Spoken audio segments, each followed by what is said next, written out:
ছাত্রদলের হিফজুল কোরআন ও কোরআন তেলাওয়াত প্রতিযোগিতার ফাইনাল হয়ে গেল। সকালে ঢাকা বিশ্ববিদ্যালয়ের টিএসসিতে ফাইনাল রাউন্ড শুরু হয়। প্রতিযোগিতার 4 বিভাগে বিজয়ী হিসেবে পুরস্কৃত করা হয় 60 জনকে। আয়োজকরা জানান প্রতিযোগিতায় 2000-এর বেশি নিবন্ধন করে। সিলন টি রপ্তানিতে শীর্ষে। গত রবি ও সোমবার অডিশন নেওয়া হয়। চূড়ান্ত রাউন্ডে উপস্থিত ছিলেন ধর্মমন্ত্রী কাজী শাহ মোহাম্মদ মোফাজ্জল হোসেন কায়কোবাদ। তিনি বলেন, কোরআন শুদ্ধভাবে শেখার পাশাপাশি বাস্তব জীবনে কোরআনের অনুশাসন মেনে চলতে হবে। আগামীতে এই ধরনের উদ্যোগ অব্যাহত রাখার ঘোষণা দেন ছাত্রদল সভাপতি।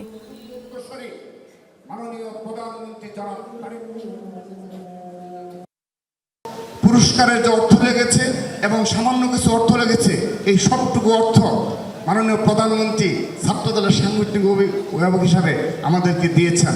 আমরা কারো কাছ থেকে 1টি টাকা এই কর্মসূচি পালন করার জন্য নেইনি। কওমি মাদ্রাসাকে সুসংগঠিত করতে হবে, তাদেরকে সাহায্য করতে হবে, যাতে ভবিষ্যতে এই কওমি মাদ্রাসা সারা বাংলাদেশে কোরআনের আলো ছড়াই দিতে পারে।